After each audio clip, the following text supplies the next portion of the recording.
Welcome back, everyone, to Treknopod. We are positively the most positive Star Trek podcast you've ever come across. Myself, I am Captain Schaff, and with me on the bridge of the USS Treknopod is Captain Vactor. How are you, sir? I'm doing excellent because I'm here talking to my favorite Trekkie, Shaw. Yeah. Sorry, Lindsay. Best friends. We were talking about Starfleet Academy, specifically episode 9, which just happened this past week, called 300th Night. So I think this episode of Starfleet Academy might just be the moment where the show proves it truly understands what Star Trek is all about. Because the episode forces the cadets to choose between doing what's right and doing what's easy. So I think this is a pretty exceptional episode personally, but I wanted to get maybe your standout moment of the episode. By the way, we'll throw out a quick red alert for spoilers because we are going to be digging into various story beats and such like that. I don't want to spoil anybody who hasn't seen it, but if you've already clicked on this episode and you're watching it, there we go. If you've already clicked on it, you probably have seen it. So you're prepared. You know what you're getting yourself into. But Vactor, what would you say is the standout moment of this episode for you? It has to be when Caleb and his mother embrace Shaw for the very first time after this entire season has been building to this moment. I said, oh man, this is going to be a fantastic episode. And there was some space particles, some dust particles in the air. I don't know where they came from, Shaw, but they were getting in my eye. I kept having to wipe my eye. But man, that was an impactful moment for me, Shaw. I have to say that was definitely a pretty awesome moment. For me, I would have to say it was the way in which Caleb and Sam and Genesis and Derem sort of ended up on the shuttle together, and then that like trip through the transwarp tunnel was so cool, and just witnessing like Sam sort of taking control, because this is really the first chance we've really seen of Sam 2.0, and like seeing like how this character is a little bit different than the previous version of her that technically died during the events of the Life of the Stars, episode 8. So you can see that Sam is still there and she's still got the same attitude, but she's also a little bit, I don't know, more confident, maybe is the term, but just seeing those interactions between them, I thought that was really a standout moment for the four of them, because only two of them were there intentionally. The others were along for the ride and kind of got stuck with it. So that's what I would say. Yes. But overall, would you say you enjoyed this episode? How does this one like fit in the scheme of the season so far for your ranking system? I think this is definitely in the top 3 for sure. This episode is what I think a lot of Star Trek fans would be pleased with if they're waiting for this show to be more like other Treks. I think you have to go on the journey. You have to go on the ride of all these 9 episodes, because we are at a point now where we care so much about these characters as a group. Like you just mentioned, them coming together, and then also individually, Caleb and his mom, or, each one of their stories, we're following all of their backstories. So I think this is shaping up to be a very good climax to the season in general. And I think this episode 10 is going to, I think, stick the landing. I think that they knew this ahead of time, and that's why they greenlit a second season, because the way that this group has come together and gelled, all these actors and all these the storylines, everything is coming, like it's all coalescing into a nice cohesive fit. So I'm really liking the way that this episode wrapped up.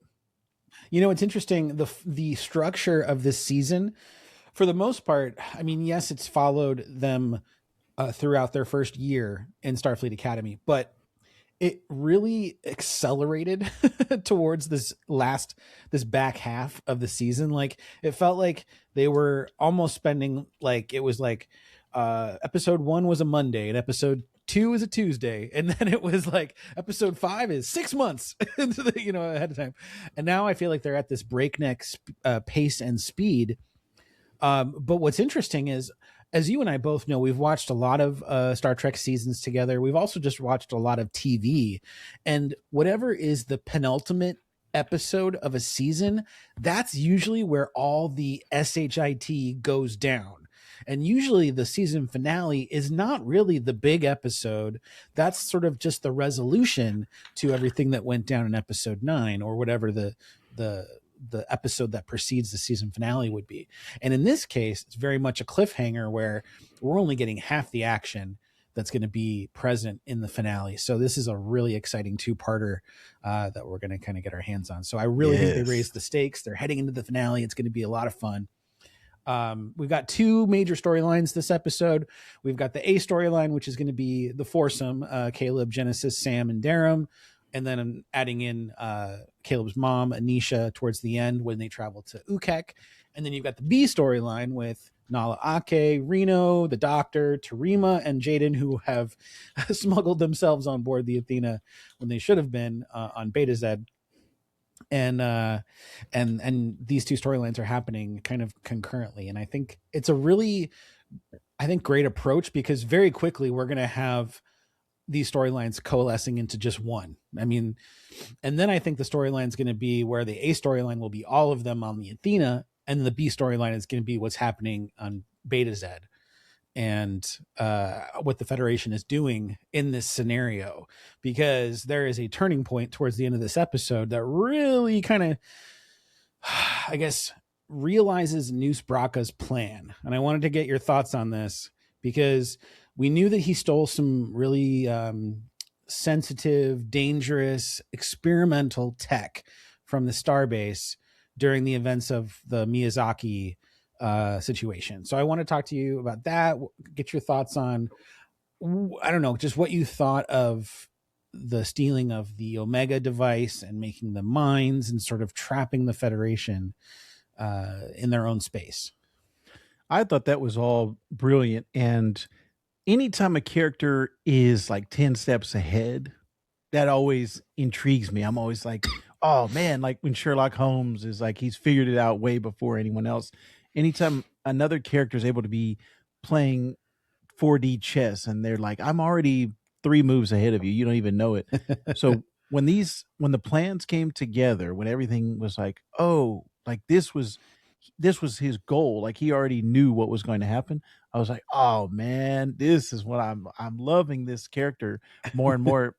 Even though I already love Paul Giamatti, it's like this character is really Newstifer. You're becoming one of my new favorites. Now, have you seen any previews for episode 10?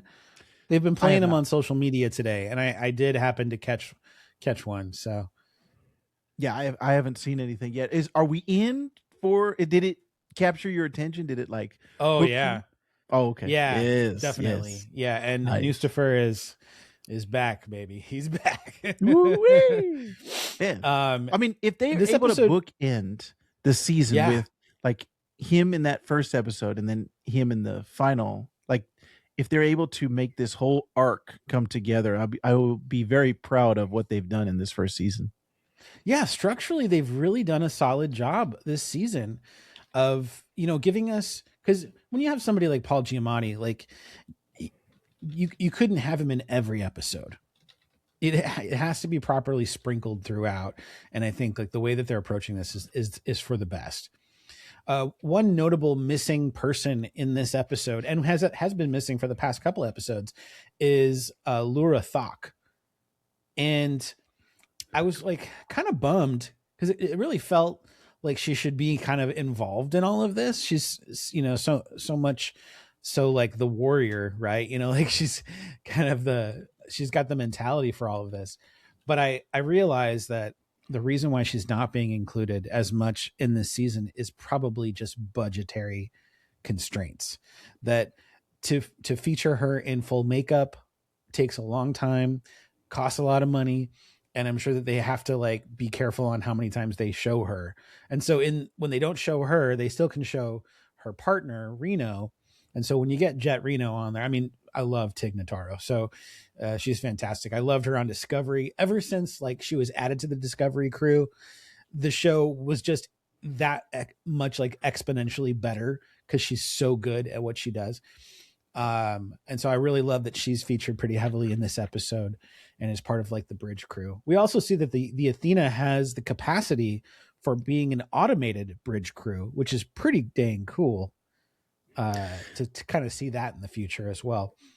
I kind of feel bad for the rest of the bridge crew that we saw, like for instance, Becky Lynch. Yes. The Man. We haven't seen the Man on the bridge in quite some time. I mean, she was there for maybe 2 episodes and that was it. So I thought she was going to be in this entire season. And yeah, it's funny because we've kind of, we've been running a little overtime on our last couple episodes, and I've had it as a note to mention it. And this is the first chance I'm actually getting to say it, but I've been noticing that she's not been appearing. I'm like, man, where is she? I thought she was going to be like a main part of this show, but yeah, very interesting. Maybe she had other commitments or something. You got to wonder the rest of the Starfleet cadets, like, are their lives just so boring? Like, you know, like, do they have anything interesting going on for them? Or is it like, cause we only see them in the hallways, right? Like that's it. Maybe they're in the classroom sitting next to the cadets that we're focused on, but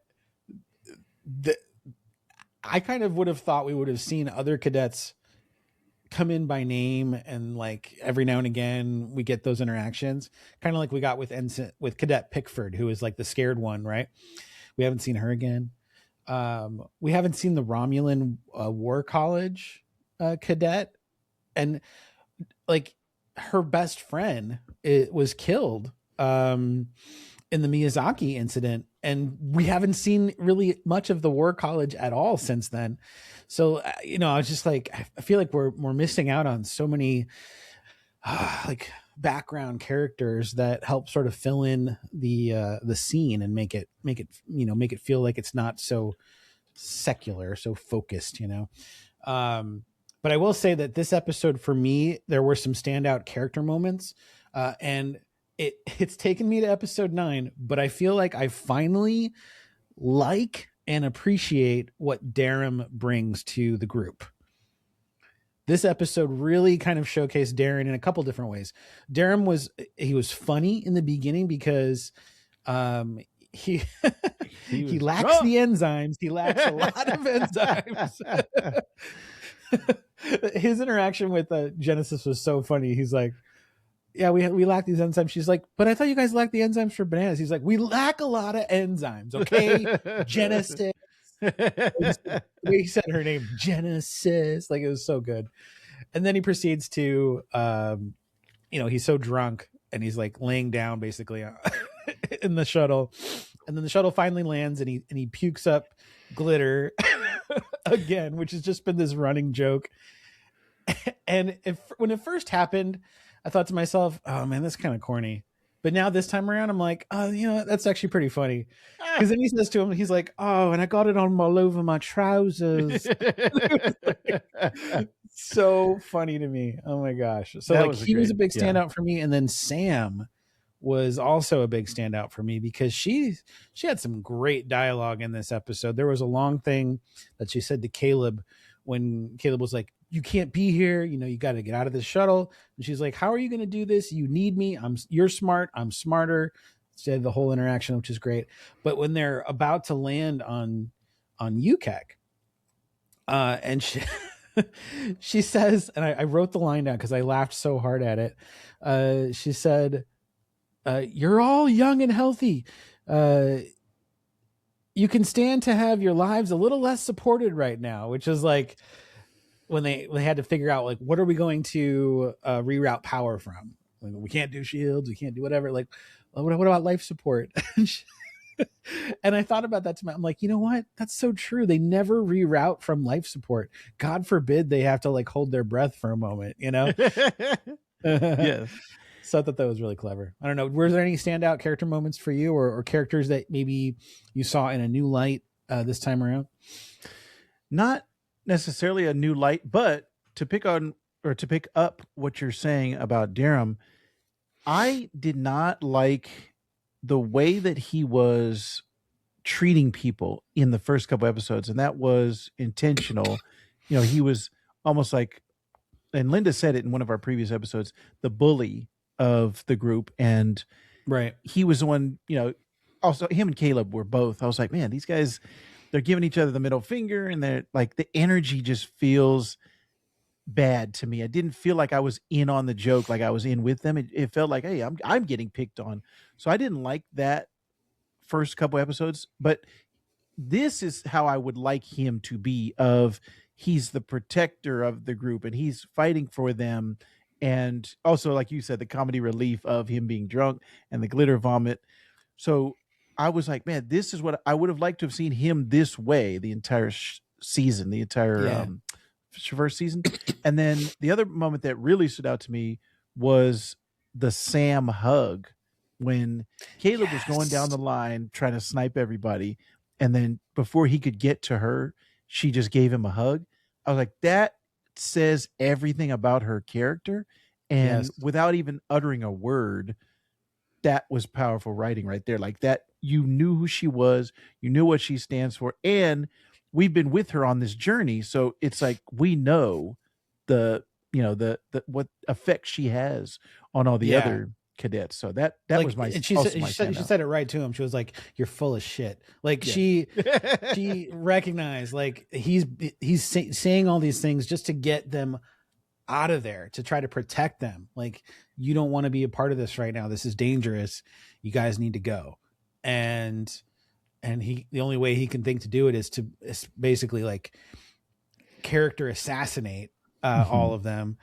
And honestly, it wasn't, he was hardcore. Like some of the things he was saying, it wasn't just like generic insults. Like he was really like you said, sniping. He was very much going for like the jugular.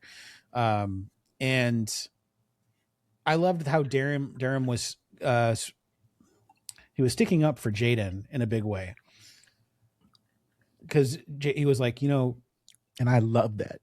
Yeah, he's like, Jaden was inviting you to become part of his family, part of his house.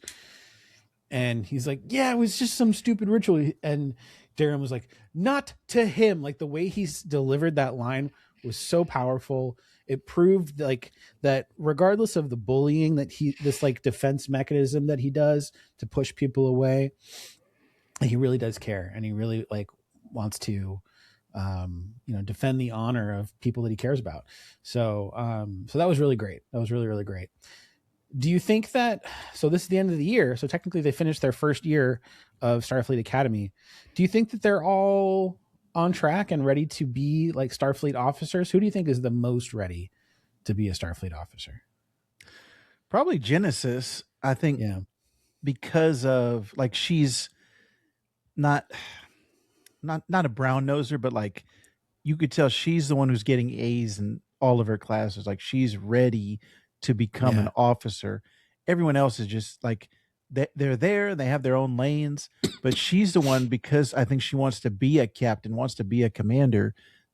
She's got everything in her, all her ducks in a row. She wants to be this. So I think she's 100% the most ready. She's quick on her feet too. Like there'll be scenarios, like there was one on Ukek where they were being like interrogated and she had to come up with some quick thing to say, like, oh, we're here for parts, our ship had an issue, blah blah blah. Like she's always there to like kind of I don't know, spin the gears, or whatever it is, to try to like protect everyone else. So I think like, yeah, she's probably the most ready. Let's see here. This episode made me like, I felt like I was in like on a theory roller coaster. Every time something would happen, I'd be like, oh, I know what's going to happen. Episode 10. I have a theory. So I wanted to talk theories with you. And if you've got some, please do share. I'm going to start because I've got like 3 solid theories that I wanted to bring up. So the first one is that my theory, and this is something I've said previously on the show as well. Roll back the footage. No, I'm just kidding. Hey, Tommy, can you pull up that? No, I'm just kidding. We don't have a Tommy. But Mama Mir, what's her name? Anisha Mir and Nus Braka, I believe they are either partners in the Venari Raw, or she's actually in charge of the Venari Raw. If there is, like, I don't know what the hierarchy structure is of this, collective of people, this gang of sorts, but she seems to be important. And the reason why I say that she's part of it is because she says things like the Venari Raw are everywhere, which is sort of her way of indicating that she's among them. There's also a moment during the firefight on Ukek when one of the Venari Raw interrogators recognizes her, says, "Hey, don't I know you? Aren't you?" Before she can finish, Anisha kills her. And that starts the firefight. That's another a clue that she's part of the group. How would she know her otherwise, right? Like, and wouldn't it make sense that a mother scorned, like separated from her son, would have a vendetta, a very personal vendetta against Starfleet, against the Federation, and would align herself with the Venari Raw.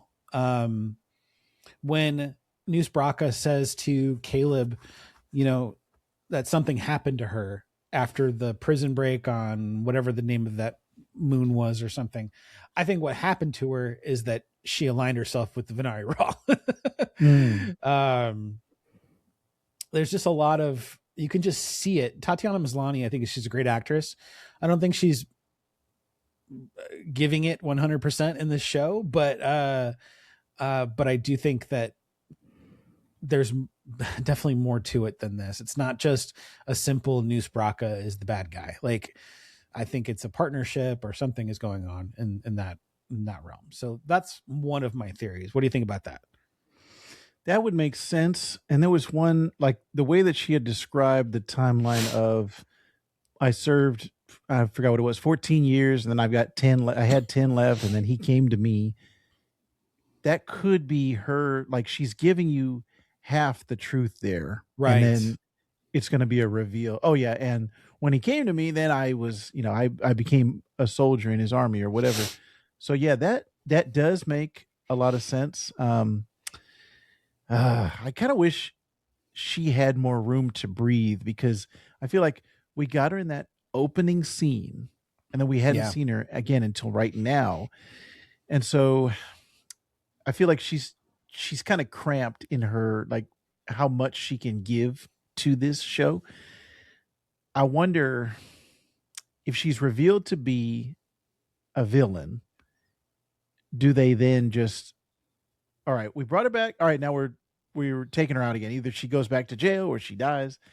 That would be, to me, that would be unsatisfying. Now, if they bring her back and then she has some type of a meaningful role, either she inspires Caleb more for the second season, or she's there with him in the second season and she's able to give him, like she can go to her for words of encouragement, then I will feel like, oh man, this was a really good use of Tatiana Maslany, rather than, I mean, Paul Giamatti's the same way. I feel like, man, I wish they would use him more, and instead of just these little sprinklings of these actors that we love. But I think your theory can definitely be true.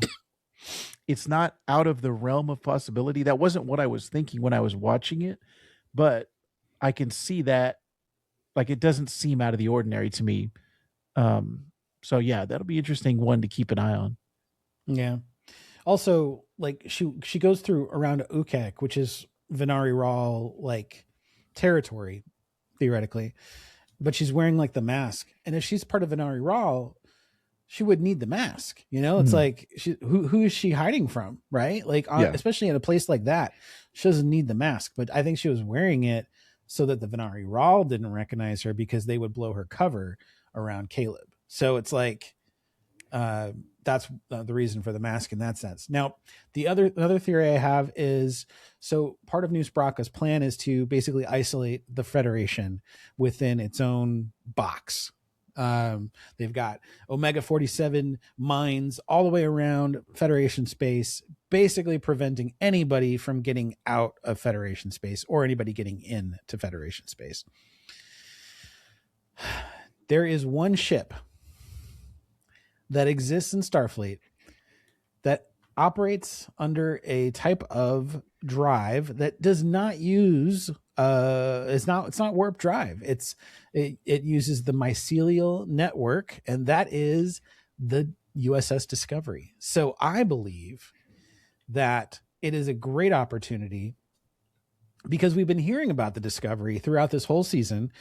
It's always been like, oh, the Discovery was helping out over here, or the Discovery was getting a retrofit, blah, blah, blah. You always hear it in the background, but we've never seen it yet. And I fully believe it's going to be the ship that sort of saves the day in this scenario, because no other ship can do what it can. And if it can travel under the mycelial network, then it's not warping subspace in order to get from one point to another, which is what you can't do right now because of these mines. I think the Discovery will be the ship to jump from Beta Z to Ukek or whatever and help save the day in this scenario. There's like, to me, it's like the Chekhov's gun thing. Yes. Like, they've brought up Discovery enough times. We've never seen it. It's the perfect ship for this scenario. So I like, if they don't use Discovery in this way, I would be so shocked. What do you think about that? Man, yeah, I want to see that, because I unfortunately still have not caught up on Discovery, but what I've seen of Discovery, that ship and the way it operates, is super interesting to me. And I would like to see some more. And if I don't have time to get caught up, then at least give it to me in this show, Shaw. Give me some more of that Discovery. And the only other theory I had, and this is not like so much of a plot point, but there's a moment before Caleb escapes on the shuttle to travel to Ukek, where he has a brief interaction, which is kind of like his goodbye to Terima. And he tells that she is music to him, that her name is like music to him. And I really feel like that's going to come into play. Whether it's a way that they communicate, across long distances. She has the special ability with her inhibitor chip now, right? Like, it's a line that feels like it's not just some like throwaway line. It's one of those like deliberately mentioned things. Like, maybe he'll need to be able to identify somebody, and the only way like they'll be able to communicate that is through music or something. Like, I don't know what it's going to be, but I'm just saying, like, something about that line stood with me, and I was like, there's got to be more to that than just a compliment saying, "Oh, your name reminds me of music." Like, I think there's something to it. So I don't know. Yes, I think that is definitely, like, there's a lot of Chekhov's guns, I think, that are being left around, and exactly. I think that could definitely be something to pick up on. But if they don't, I'm going to be upset now, Shaw. If they don't pick up on that note, I'm going to be like, you left it dangling. Pick it up. But this is one thing I love about shows that don't just drop all the episodes at once, is you get the chance to really have that theory culture. And man, I live for that theory culture. I love that stuff. Even when I'm wrong, it's fun to take that brain of yours and really kind of put it to work. Like, take what you're given, these little nuggets, and see what, if you can make something like interesting, a good storyline, even if they decide to go a different way with it. And oftentimes it's always like, what is the shortest distance between 2 points? A straight line. It's not going to be as outlandish a theory sometimes as what our brains can come up with. But I think there's some truth to some of that. I don't know. Did you have any other theories or things that you think might happen in the finale? No, I'm wondering, how do they get the group back together. And it's always been an interesting juggling thing of having her on the war college, and then they brought her over to Starfleet, having getting, because we know she's part of the main cast, and how do they get everybody in the same room at the same time? And now we've got the two separated from the rest of them. I actually thought everybody was going to go on that ship when they left, and we were just going to keep getting these, like the Derem stumbling into the ship. Like I thought they was just going to keep on, and at the end it was going to be all of our guys together, all of our cadets in one area. But I'm interested to see how everybody comes, how everything comes together, and then also, are they going to leave anything dangling for season 2? Are they going to wrap Yeah, that's a good everything point. up in this next episode, or are they going to leave some stuff for season 2? Because we already know we're getting the second season. So I don't have anything specific that I was thinking of, but I think it'll just be interesting to see how well they handle each one of these things that they've left dangling. And like you said, I think this was a fantastic cliffhanger for the season finale, because it was like at the end of the episode, you're like, what? How are they going to get out of this? We got to know. Give me the next episode now. I want to see it.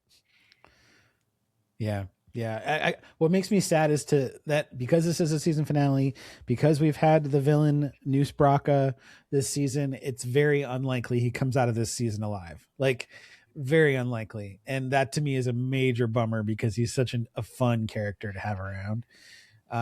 My hope is that because we've seen so little of Tatiana Maslany in this season, that if she is, like, if they are going to have a cliffhanger or carry this over into season 2, that she maybe, as the potential architect of all of these things happening, maybe she's the big bad of season 2, which would be cool. Ooh, yes. Hey, so man, hard to say, but that'd be a pretty cool cliffhanger if that was the case. So, oh man, I can't believe we only, let's see, tomorrow is Wednesday, so that means technically tomorrow night at 10 p.m. Pacific time, and I guess Arizona time as well.